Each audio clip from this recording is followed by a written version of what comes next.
আমাদের দেশের প্রধানমন্ত্রী ভোট ঘোষণা হওয়ার পর থেকে আজ পর্যন্ত 10টি প্রিন্টিং মিডিয়া এবং পাঁচটি টিভি চ্যানেলে তিনি তার ইন্টারভিউ দিয়েছেন এবং এই পর্যন্ত তিনি আঞ্চলিক এবং সর্বভারতীয় ক্ষেত্রে 72টি ইন্টারভিউ দিয়েছে বিভিন্ন আঞ্চলিক ভাষায় এবং হিন্দি ইংরাজিতে মিলিয়ে।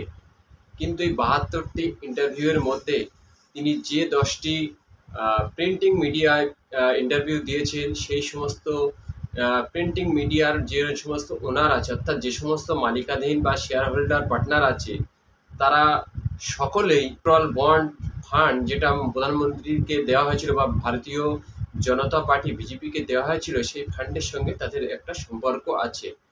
এখন আপনারা এই সম্পর্কটি পর্যালোচনা করলে বুঝতেই পারবেন আমাদের দেশের মাননীয় প্রধানমন্ত্রী যে সমস্ত প্রিন্টিং মিডিয়ায় তার ইন্টারভিউ দিয়েছে তাদের সঙ্গে ভারতীয় জনতা পার্টি ইলেকট্রাল বন্ডের কী সম্পর্ক এবং এই 10টি মিডিয়া কেন ইলেকট্রাল বন্ডে মাননীয় প্রধানমন্ত্রী বা ভারতীয় জনতা পার্টিকে তারা ফান্ড দিয়েছিল। আর বাকি থাকলো যে 5টি টিভি চ্যানেল। এখানেই হলো মূল মজা বা প্রধানমন্ত্রী জি নিউজ অর্থাৎ জি নিউজ নেটওয়ার্ক এদেরকে কেন হঠাৎ করে বয়কট করলো বা এদেরকে কেন ইন্টারভিউ দিল না, এটা একটা বড় প্রশ্ন।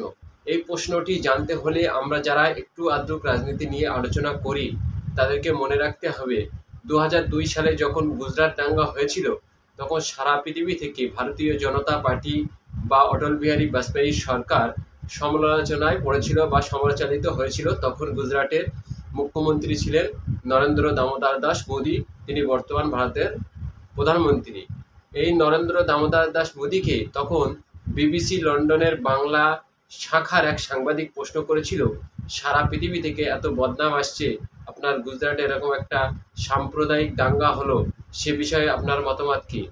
মাননীয় মুখ্যমন্ত্রী, তৎকালীন গুজরাটের মুখ্যমন্ত্রী, তিনি বলেছিলেন যতটা না মানুষের প্রাণ সংশয় হয়েছে তার থেকে বেশি মিডিয়া বাড়াবাড়ি করেছে। আমরা মিডিয়া ম্যানেজমেন্ট করতে ব্যর্থ হয়েছি। মিডিয়া ম্যানেজমেন্ট বলতে তখনই বিজেপি তৈরি করেছিল যে সমস্ত ভারতবর্ষের যে মেইন স্ট্রিম মিডিয়াগুলো আছে সেগুলোকে তাদের দাসত্ববোধ অর্থাৎ তাদের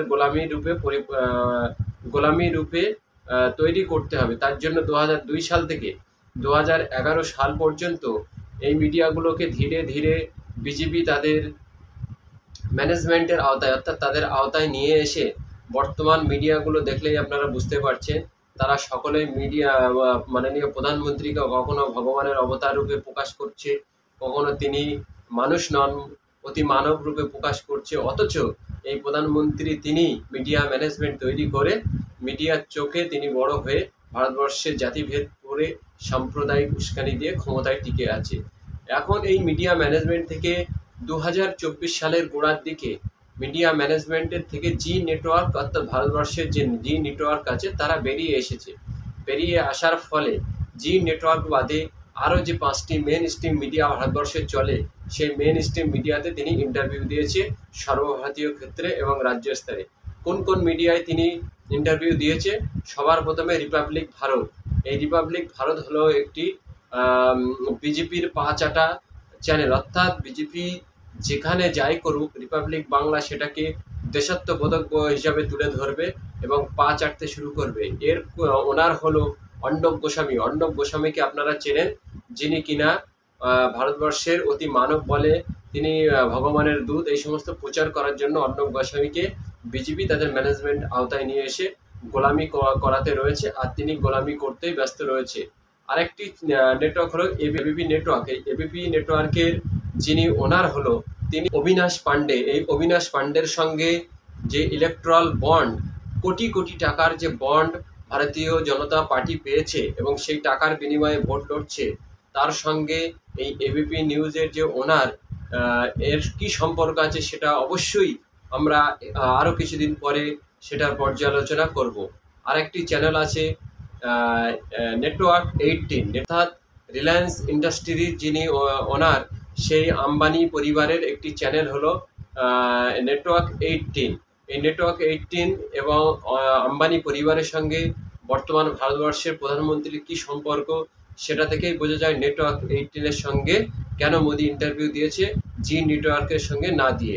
এখান থেকে পরিষ্কার হচ্ছে ইলেকট্রাল বন্ডের কি সম্পর্ক আছে এবং নেটওয়ার্ক 18-এর কি সম্পর্ক আছে।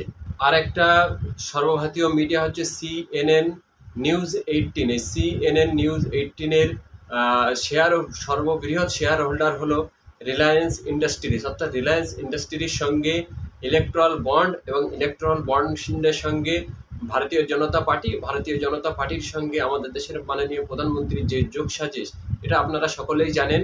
এই যোগ সাজেশের জন্যই তিনি এই সমস্ত মিডিয়াতে ইন্টারভিউ দিয়েছে, কিন্তু একটি স্বতন্ত্র মিডিয়াতে তিনি মুখ দেখাতে ভয় পেয়েছেন। এছাড়াও আছে ডিডি নিউজ, যেটা কিনা ভারত সরকারের একটি বড় অংশ রয়েছে। এর মধ্যে সর্বশেষ যে চ্যানেলটি আমরা বলবো সেটা হলো TV9।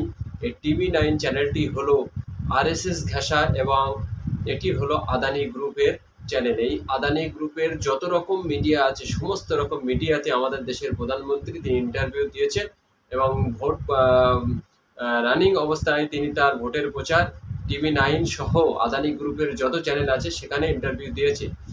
তিনি কোনো স্বতন্ত্র চ্যানেলের প্রশ্নের সম্মুখীন হতে সাহস পাননি। যে সমস্ত চ্যানেলগুলো মোদী সরকারকে অবৈধ উপায়ে টাকা দিয়ে তাদের থেকে অবৈধ উপায়ে ব্যবসা নিয়ে, সেখানেও প্রশ্নগুলো নিয়েই মোদীকে ইন্টারভিউ দিয়েছে। তিনি বড় বড় কথা বলছে, আমি 72টি ইন্টারভিউ দিয়েছে। বিগত কয়েক বছর পূর্বেও যিনি মিডিয়ার সঙ্গে ভয় করতো, মিডিয়ার সঙ্গে কথা বলতে গিয়ে জল নিয়ে আয় করতো, সেই মাননীয় প্রধানমন্ত্রী আজকে হঠাৎ 2024 সালের লোকসভা ইলেকশনে এসে 72টি ইন্টারভিউ কিভাবে দিয়েছে, কোন কোন প্রশ্ন, সেখানে প্রশ্নগুলো তিনি দিয়েছে। আপনারা ইন্টারভিউগুলো যদি দেখে থাকেন নিশ্চয়ই বুঝতে পারবেন। অতএব যে নিউজ সহ আরও যে সমস্ত ছোট ছোট বা দুই একটা সর্বভারতীয় ক্ষেত্রে যে নেটওয়ার্ক আছে, সেই সমস্ত নেটওয়ার্কে কেন তিনি ইন্টারভিউ দেননি, এটা একটি বড় প্রশ্ন চিহ্ন রয়ে গেল। যিনি কিনা মিডিয়া দেখে ভয়ে পালাতো, তিনি হঠাৎ করে 72টি ইন্টারভিউ দিয়েছে।